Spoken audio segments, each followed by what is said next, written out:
Hi, I'm Babe Winkelman, and welcome to this very special Fishing Secrets video. Special because we're going to focus on a fish for all ages. You know, I live in a house with 5 daughters and my wife Charlie, and we sometimes spend the evenings just sitting around chatting. And once in a while, believe it or not, fishing does creep into the conversation. You can imagine who brings that up.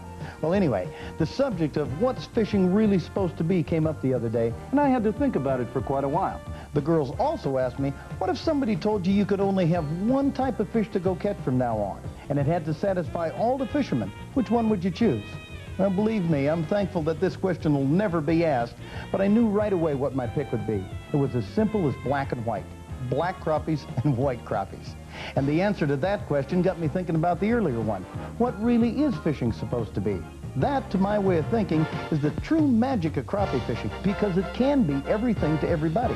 You can start a youngster out in a farm pond or a shallow bay where they'll often catch fish after fish on their first outing. Or you can dedicate yourself to hunting those less numerous trophy crappies, the big black crappies that get even veteran anglers like me really excited. Yeah, crappies are truly a fish for all ages, a fish for all anglers. And I guess if we absolutely had to do with only one fish, it could keep almost everybody happy at least, because crappies do it all. They come in the shallow in the spring, first to find warmer water and feed, and later to spawn. Then they make seasonal migrations out into deeper weed lines. And depending upon the part of the country you're fishing, crappies also spend a lot of time over deep creek channels or in shallow flats covered with stick-ups. And they even move out over deep water, open water, where they oftentimes suspend, making finding them a real challenge, let alone to catch. Sometimes you get a bite on every cast, and on other days, even good crappie fishermen can fish all day and catch hardly anything. In short, they're a great challenge, they're fun to catch, and they're terrific eating. And you can't really ask for much more than that of any fish. But hey, tell you what, let's get on the water and take our first crappie class. Remember what I said earlier about crappies moving into the shallow water in spring? Well, watch as good fishing research team advisor Bill Doherty and I catch shallow water slabs from a large bay on Rainy Lake, a huge lake on the Minnesota-Ontario border that has a reputation for being hard to fish. Now, we started by searching out expanses of shallow water, figuring they'd warm up before the main lake, and it paid off big time, as you're about to see. You know, if a guy's fishing real shallow water, these are little adjust-a-bob things are kind of nice. Get a little bit deeper water, though, boy, there's nothing that beats the slip bobber system. No. That works fine for this, too. For the kids, the only thing I ever use for them is slip bobbers because, you know, they can wind it up and cast it so easy. If you're fishing 4 or 5 feet deep, boy, that's tough for a kid to cast with. Real tough, and the nice thing about a slip bobber is they're a little safe for casting. You don't have that hook hanging down there at 2 or 3 feet coming by your ear with a... Mm-hmm. Okay, magic depth right here. A little water. A little bobber. Got about enough in there. A fat minnow and king crappie. You always hook yours just right up under the lip, don't you? Most of the time. You know, it's when they slow down. Time? There's another old guide's trick again? Well, when they quit, I'll try it through the dorsal fin. Why is that? A little more action sometimes. Enough to trigger that strike. Okay. Now, where'd my other bobber go? Is it gone? No, nope. He's still there. Darn it. I don't know, I'm just... That's another crappie. When they're hitting, I'm reeling. That's, I mean... But boy, with a crappie these size, you don't reel fast. And they're pulling drag. I can get him. They're coming up and jumping. I'll get him off, that's fine.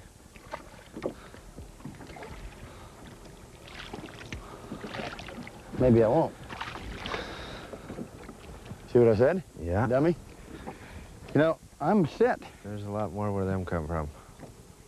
See, they're a little bit deeper. I'm set almost 2 feet deep, and I've got just 4-pound class line here. String class tied to a 16th ounce quiver saw. Boy, these are big minnows. But for these guys, they're probably just a snack, huh? They work all right. I like that in the springtime, the person going to the bait shop, if he's fishing crappies, though, should ask the guy if he can to sort out the smallest minnows you can get your hands on. Oh, yeah? Especially if you're fishing cold weather. Why is that? The fish are that much finickier, you know, and sometimes they'll take a small minnow or they just won't take the big ones. Uh-huh. These fish seem to be hitting. I mean, they're slamming it hard. These minnows are so big, though. Boy, that cast of mine got me right on the rocks. I wonder if we shouldn't slide up in about, what, 30 feet closer? Might, but boy, we can spook them really easy. Yeah, that boy, isn't that a fact? Crappies are as spooky as...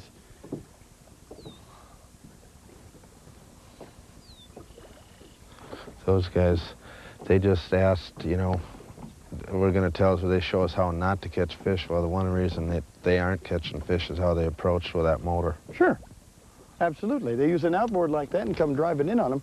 People don't give crappies credit, you know. No. They think that they're just dumb panfish. And boy, you can catch a lot of crappies, but big crappies... Oh, I missed one there. Big crappies are just, I mean, they're like big fish of any species. It doesn't make any difference. Yep. The other thing that people don't do, and especially bobber fishing, is they credit the crappie with having a paper mouth. Uh-huh. If you take a crappie's mouth and open it and hold it open, he looks a lot like a miniature version of a tarpon. Yeah. And if you look at the small bends in these hooks, most of the time the hooks are going into bone. Very seldom are you able to get it by that big lip piece. So you do need to set the hook fairly hard on them. People want to love tap them, and they generally miss a lot of fish. Yeah, I'm afraid most folks don't set the hook hard enough. That didn't take that one long, did it? No, I got too close to the rock again, I think. Well, that's a good crappie there. You sure that's a crappie? Ah, he's swimming like it. Yep, that's a crappie. Look Boy, at the size of him. Oh, my God. That's on white again, huh? Yep, white and pink. Quiver jig. Oh, that's another big crappie. Look at the size of them. I can't believe it. You remember when we first started fishing together, I told you what area of the lake has the largest average crappies. Uh-huh. And Yeah. nobody ever fishes this area of the lake for crappies either. But, you know, when you get a lake the size of Rainy... It's, you know, there's a lot of water. There's no doubt. And it all has crappies. All they have to do is look. You don't have to have one particular spot. It's the kind of patterns that you find them on. That's why, you know, the type of rock pile here and the shape of it and the depth of it and its proximity, that's important.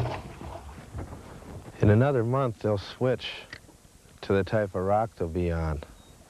What do you mean? Well, here you've got the rounded type rock. There's usually some mud around it, where if you look out in the bay a little bit, it gets jagged and that type of rock, and they'll be moving on out there as the water temperatures warm up. But here they like that mud for the insect hatches, I would guess. As well as the rocks got to work like solar heaters. Right. Warm water and food.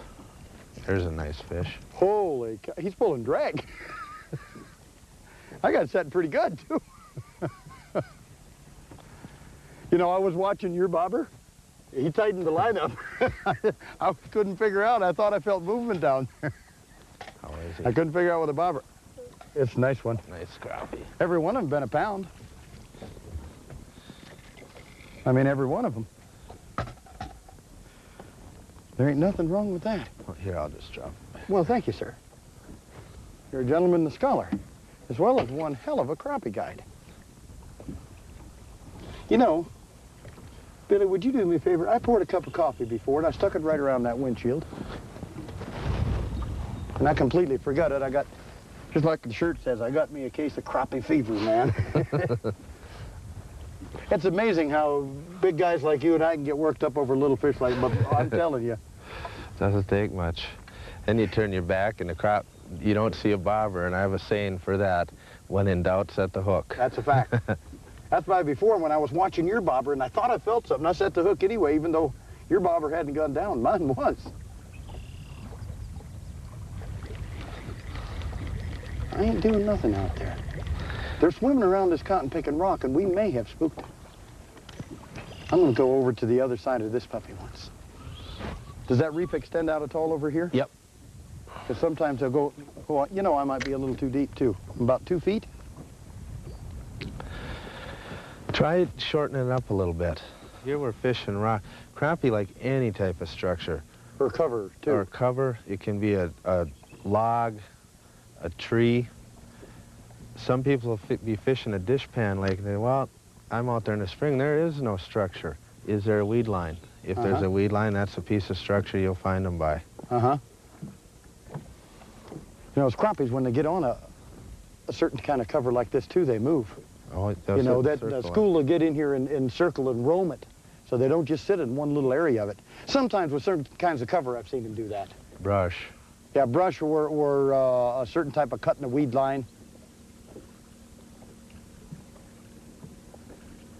But on this kind of structure, this is basically, what would you say the depth is of the bay here, average? Where 6 we're foot? sitting right now, well, the main bay is where we're at right now. It's only maybe 4 feet at the most. And then it's just any little pile of rocks that you find in here. Anytime you that. find rocks come a little shallower, huh? Or a reed patch out here.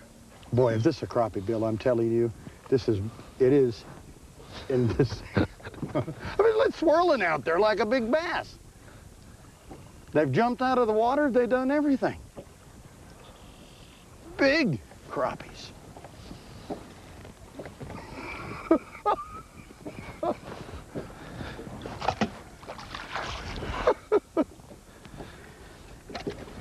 Boy, this is as good as it gets, man. I got a big hand. Look how fat across the back. Oh, yeah. You know, they're just all... This has been our average fish today. So what you're saying, Bill, is you've got... Rainey itself has got great crappie fishing. Ooh, that's a dandy crappie. Geez, they're all dandies. Up! Boy, I'm glad I got him in. He broke my line. Little 4-pound line. Yeah, I should learn a good lesson from that crappie.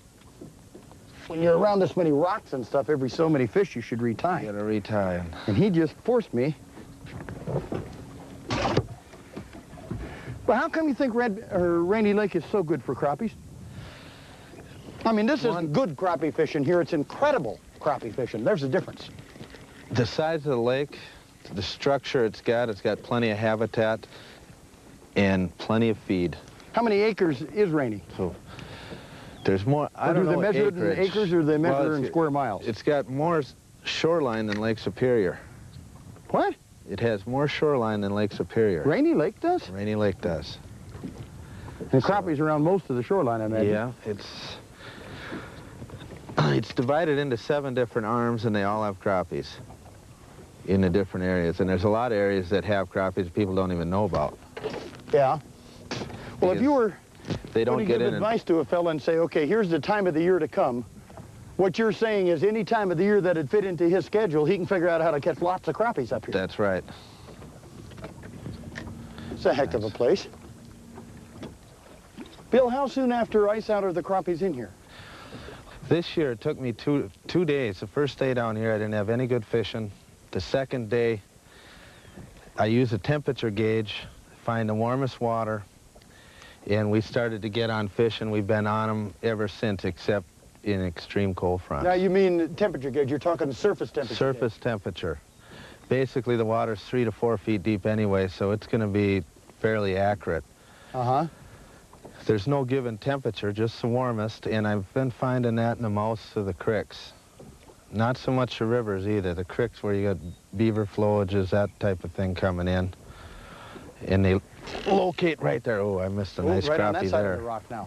That school may have moved. I haven't had a bite on this side of the rock for a minute here. And they'll come in and they'll go on the bite here in a feeding cycle for 2 to 3 weeks, and then start to spawn, because they'll carry spawn in them here. On June 15th, you'll take crappies that are still full of spawn. Oh, sure. And then they'll get done, and they'll still, I start looking for rock piles and that are out on the deeper part of the bay, 8 to 10 feet. There is a section of the bay that has 18 feet of water in it, and they'll stack in that. Uh-huh. And I don't think they leave. And then in the fall again, they come up shallow again, and you'll catch them out here on the rock piles. Yet other sections of the lake, you have really, really deep water. Really deep water. And all kinds of conditions. You have a ton of crappies there, too. Right. Their movements and patterns there are somewhat different than they are in this section of Rainy. Quite a bit different. Out there, they're suspending over 30 and 40 feet of water halfway down, where here it's 10 feet deep maximum. Uh-huh. So you have a couple different patterns in the lake, but in Black Bay, they stay in here late. Last July, we caught some beautiful crappies, and again in August and September. Well, if you start in May and you go through September, that pretty much So covers it. pretty much the whole, making a fool out of me. Whoa!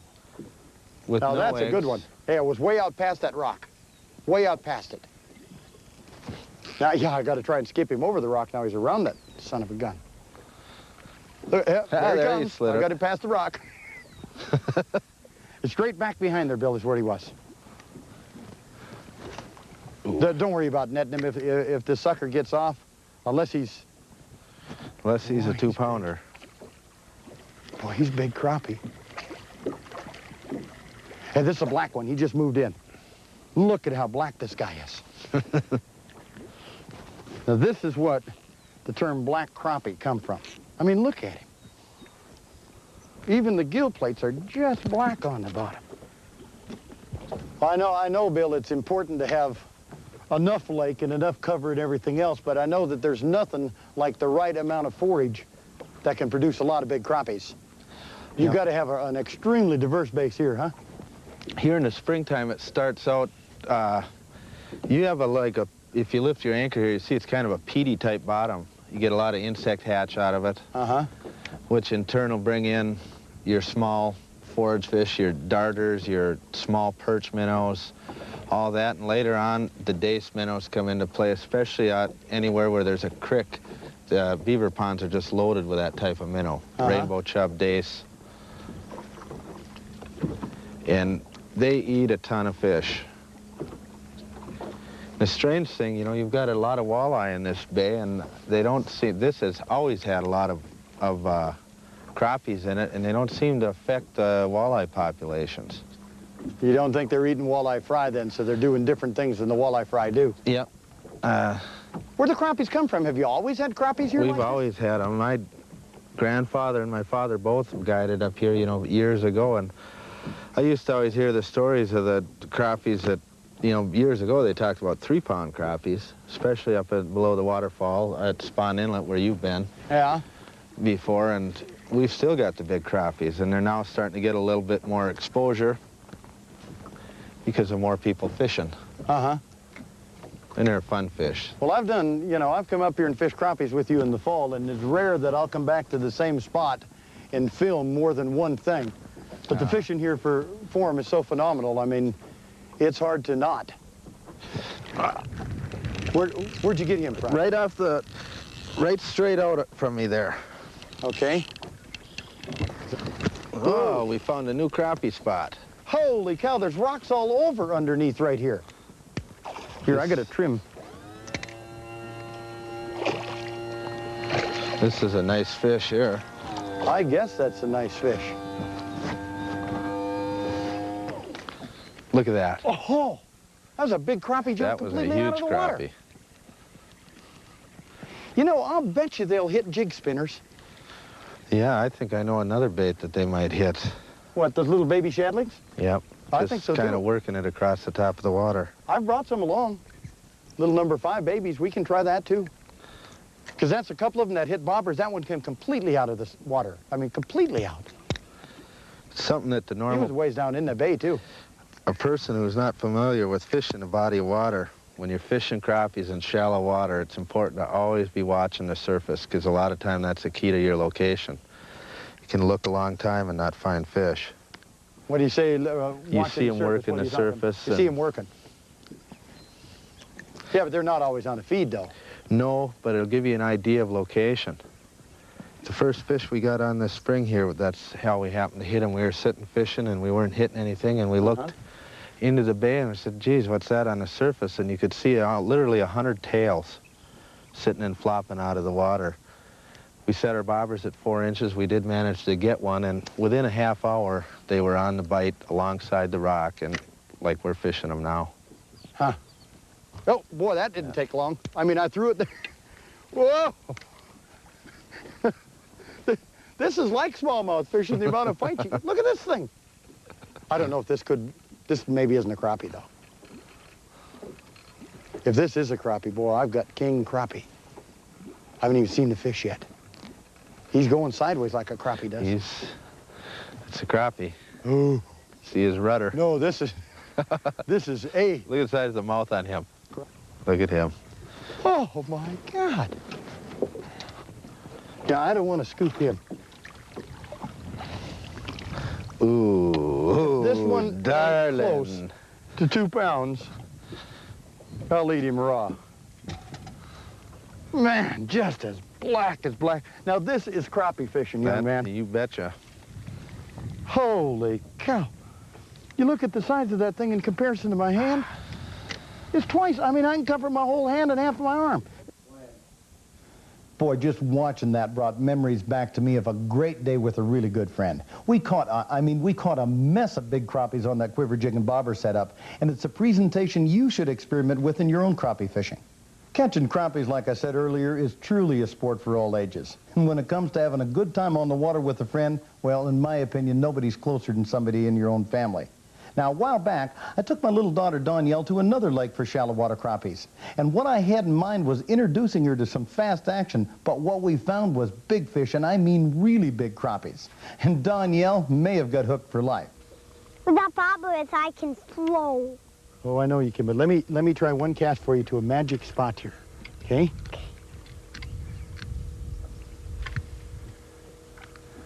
Now, you watch it right there. You're going to catch a crappie. Okay. Watch that, Barbara. I'll turn this locator off. Here, Donnie. You want to catch this one? I got a big one on here. You want to catch him? You. I should catch this one? Okay, I'll catch him. You keep jiggling yours, because you're going to get a big one too, probably. Oh, boy, Donnie, this is a good one. Ah. Look at how big this one is. Whew. Here, now throw it out here. Look at that guy, Donnie. What do you think about that? The beauty. It's a beauty? Well, jiggle yours a little more, wind in some line. You got to tease him sometimes, see? Okay, now pull it ahead a little bit like you just did and then stop. That's good. Now you leave it sit there a minute. And then you pull it ahead a little bit again. And then you stop it. Ooh, there, Daddy's got one. Oop. See, I was teasing it. I kept moving it and moving it and moving it. And finally hit it. There he goes. Oh, he missed it again. He spit it out. There, he's got it. See how I did that? I was teasing him. Do you want to come and fight this one? Let's see how big it is. Keep teasing him. Ooh, this is a really big one. Oh, my. I can't believe the size of these crappies. Man, aren't these goodies, Donnie? It's just a simple system. Now, we got to get you a crappie. Dad doesn't want to catch any more until you catch a big one, okay? Yep. Wow, now that was a good cast. That should be to a good spot, bud. That's why you cast. That's why you cast there? I see. Hey, you see any fish down in the water with your special fishing glasses? I didn't look down there yet. Well, don't get too close to the edge. You always got to be careful, right? Mm-hmm. Remember how Daddy taught you about safety? There's some swimming real bobbers. Ooh, Dad set the hook. And you see what happens? I caught him. Here, you want this one? Sure. Okay, this one's different kind of a rod and reel now. Okay, you turn it this way. Okay. Now bring. That's a biggie, isn't it? Yup, whose is it? That's yours now. It is? Yeah. I know. Keep him coming. Oh, you got the line here in your fingers. Okay, keep reeling here. Okay. There you go. Reel up a little more. I need the net! The net! Oh, I'm sorry. I'll get it. Oh, we got him. That's mine, ain't it? Look at again how big this one is. It's the same one, ain't it? No, this is a different one. I got pink bobby now. Well, you just borrowed Daddy's. Look at this one. Look at how, you want to put him in? Sure. Got him tight? Mm-hmm. Okay, goes right in here. Right with those other big guys there. Nice crappie, buddy. Oh, that's okay. He missed it. Now he got it. Get him. Ah! Get him. You got him. The net! Oh, I'll get the net. Boy, Ooh, that's a big northern pike you got. Reel him. You got a big pike. Reel him up.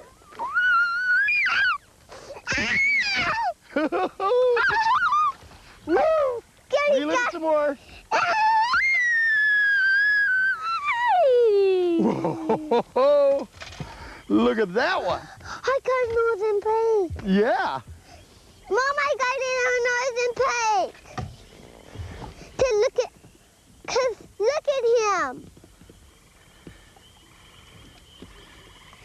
It's a northern pike.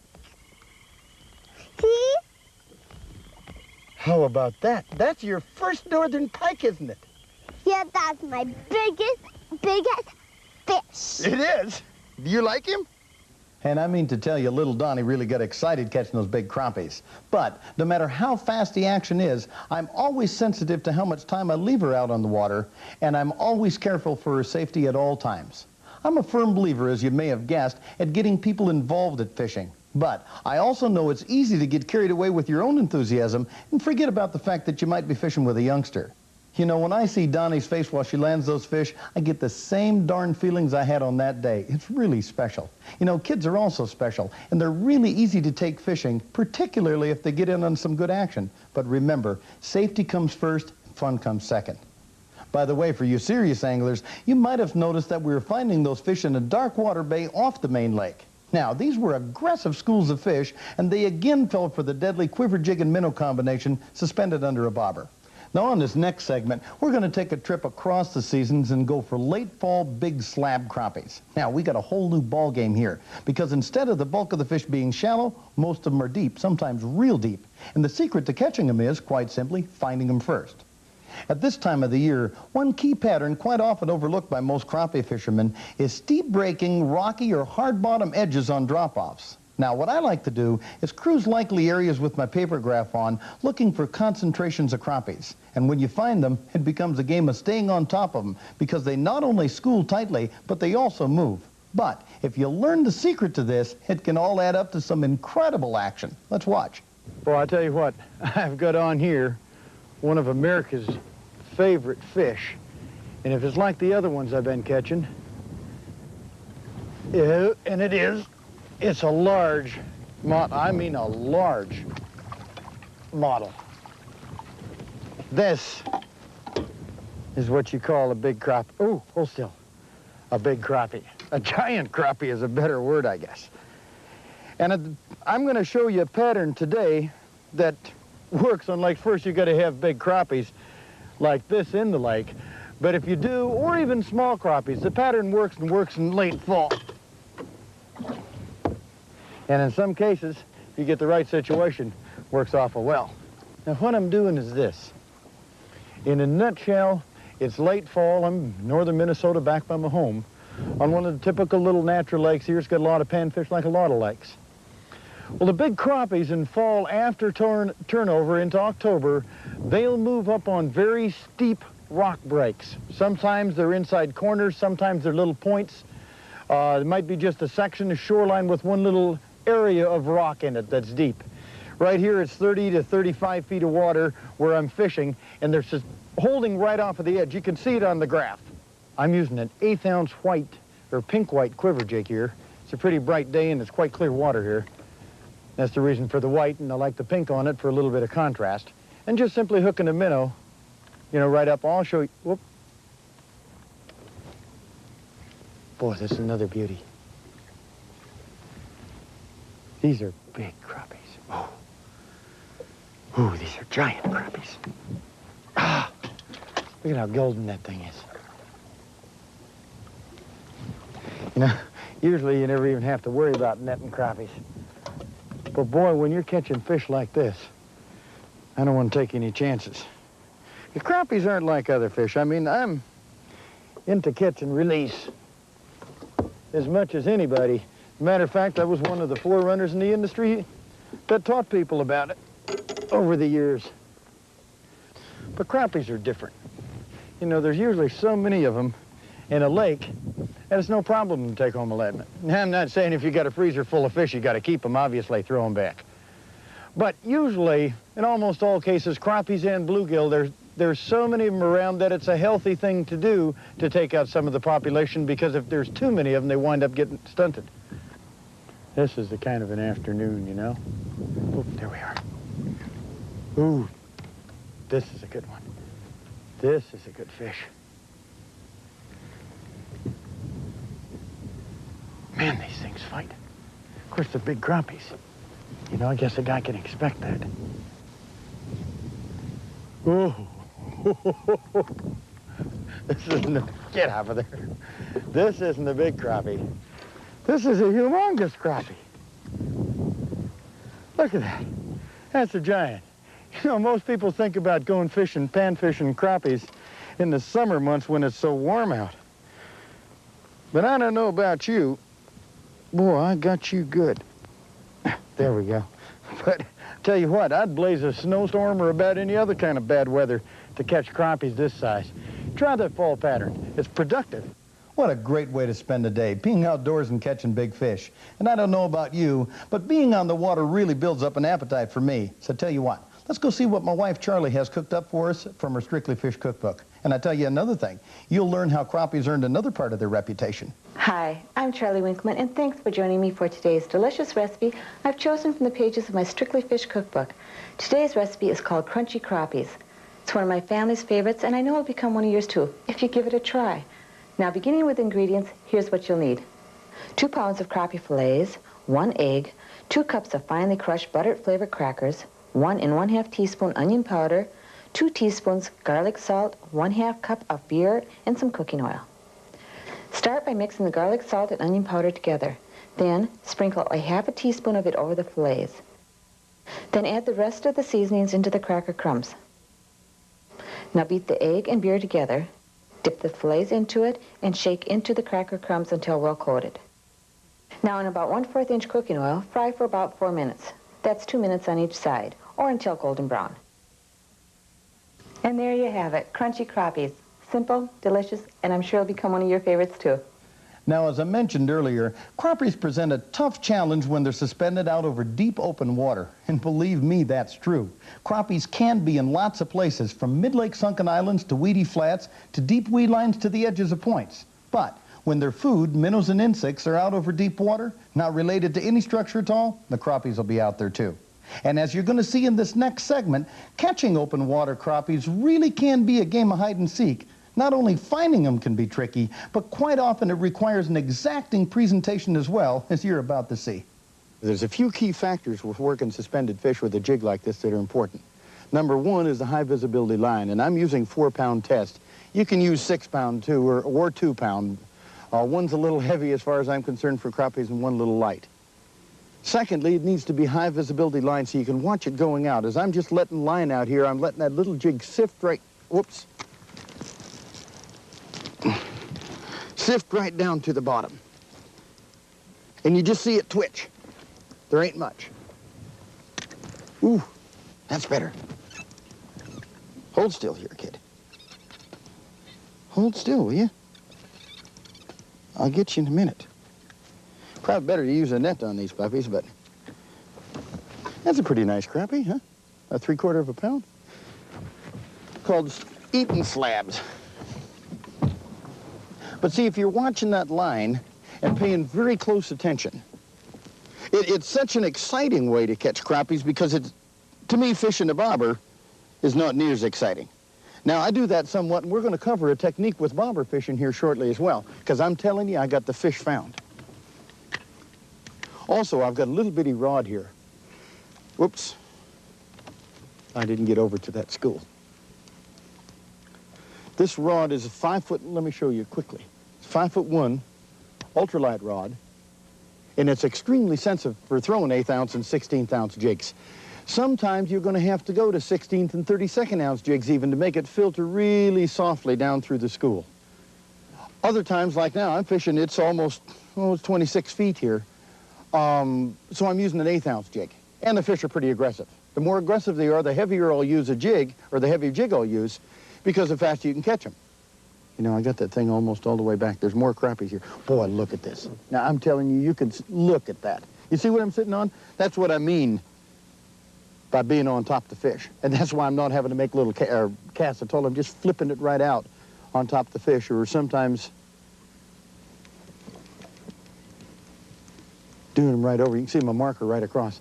A lot of times these scrappies, see, when they suspend in summer, they'll suspend, or in fall for that matter, in big clouds like this, and they won't be spread out over the bottom most of the time. They'll be in big clouds like a silo, if you will, just a big tower of fish. So I'll put a marker buoy right directly alongside of them, and then I know exactly where to cast. So I can make each cast productive, because if you're 5 feet off the fish, I mean, or 10 feet off the fish, and particularly in water this color, like, ooh, ah. Now, did you notice that? When ooh, boy. This could be a nicer crappie. When I threw that jig out, I just let it filter right down through the fish. I didn't engage the reel, and it wasn't pendulum-like. Well, this is a nice crappie. Ooh, yeah. Another one. It's a fighting 3/4 pounder, that's all. Hold still. Yeah, hold still. The point is simply this. Watch my jig here. When I cast it out and let it hit the water, I didn't engage the reel, and the jig free falls right down like so, straight down into the crappies. They'll come up and take them like so. Now, what too many folks do with this kind of a method, they make a mistake. As soon as the bait hits the water, they engage the reel. And they may not wind on the handle, but they engage it, so as the bait's falling, it goes like this through the water in a pendulum motion. And for some reason that I don't necessarily understand, the crappies are not real crazy about that by comparison. Now, with the slip bobber technique, you pin the minnow down like this, and then you hook him right here underneath the dorsal fin. So you get a lot of action, and he swims and suspends down, just like so.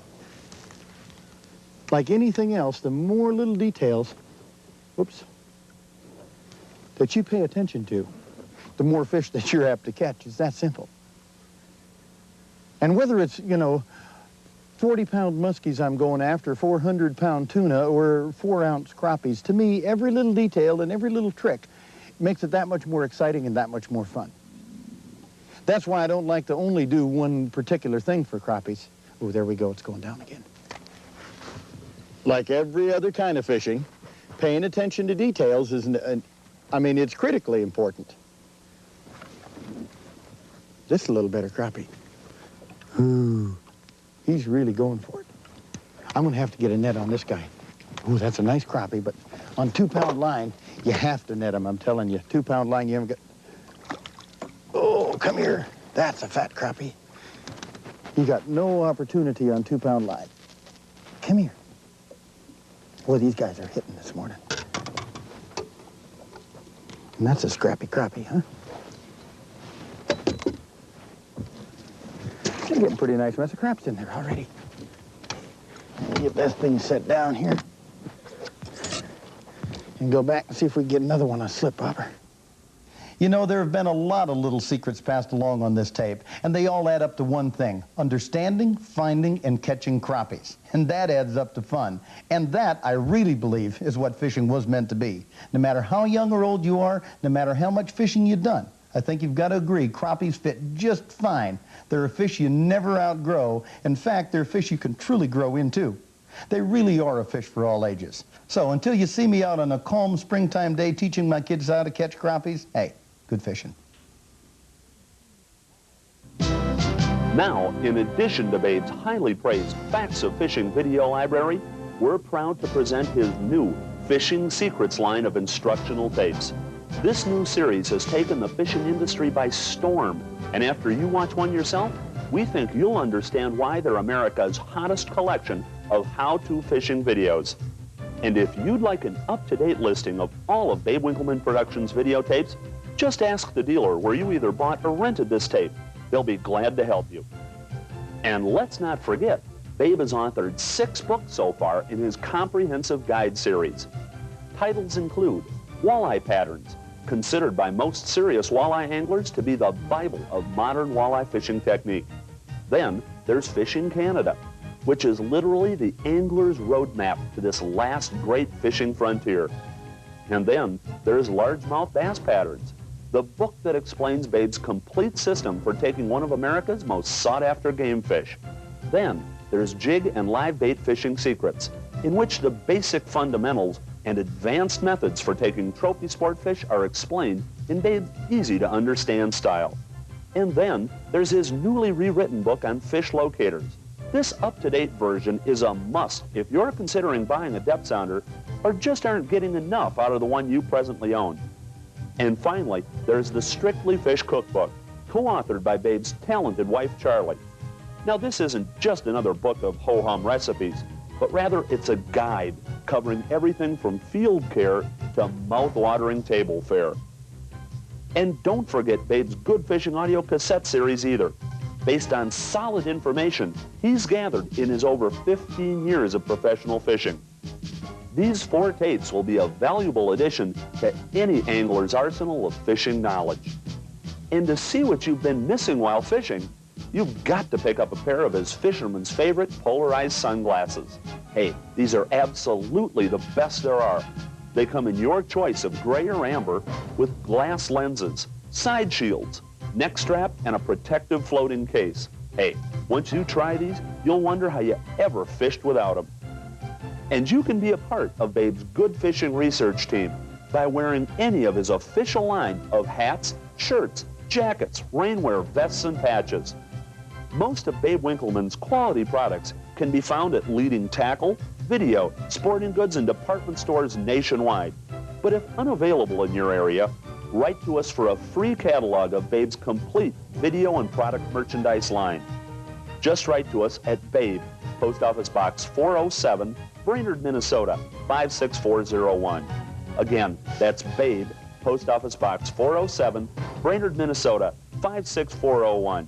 And we'll get a catalog off to you the very day we receive your request for one. And remember to make a habit of watching Babe's Good Fishing television show, which we're proud to say is the largest and most watched fishing program in the entire world, thanks to you, the educated fisherman.